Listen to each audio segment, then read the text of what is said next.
All the tax collectors and sinners were approaching to listen to him, and the Pharisees and scribes were complaining. This man welcomes sinners and eats with them. So he told them this parable.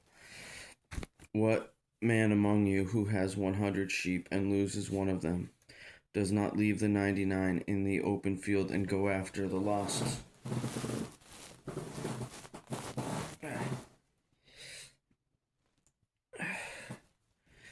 one until he finds it?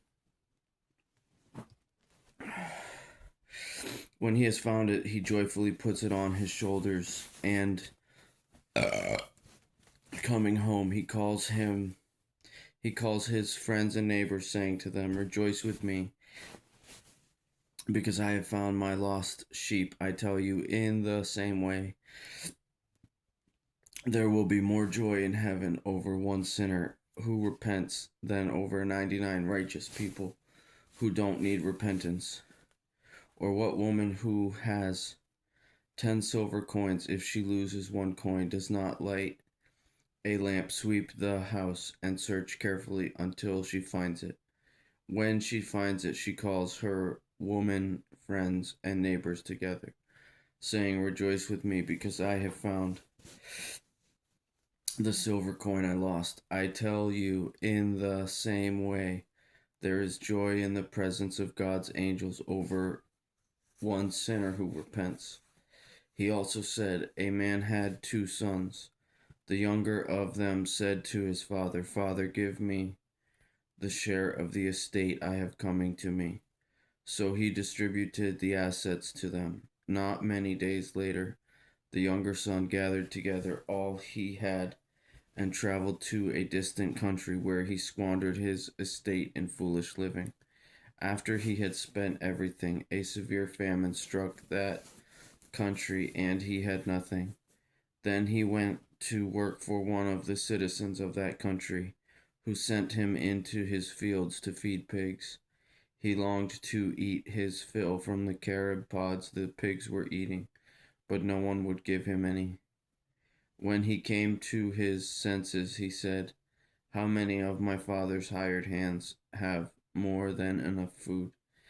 And here I am dying of hunger. I'll get up, go to my father, and say to him, 'Father, I have sinned against heaven and in your sight. I'm no longer worthy to be called your son. Make me like one of your hired hands.'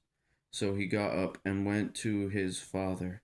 But while the son was still a long way off, his father saw him and was filled with compassion. He ran, threw his arms around his neck, and kissed him. The son said to him, 'Father, I have sinned against heaven and in your sight. I am no longer worthy to be called your son.'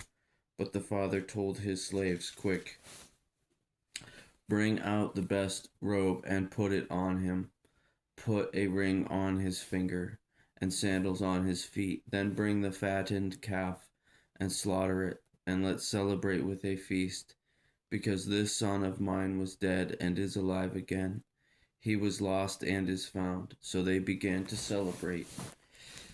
Now his older son was in the field as he had Now his older son was in the field. As he came near the house, he heard music and dancing. So he summoned one of the servants and asked what these things meant. 'Your brother is here,' he told him, 'and your father has slaughtered the fattened calf, because he has him back safe and sound.'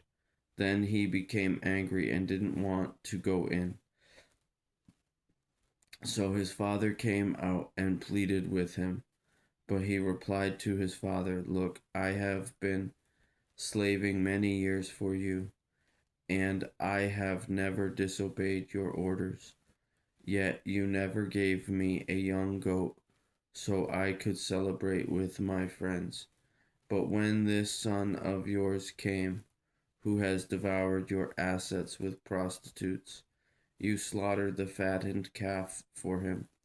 'Son,' he said to him, 'you are always with me, and everything I have is yours.' But we had to celebrate and rejoice, because this brother of yours was dead and is alive again. he was lost and is found.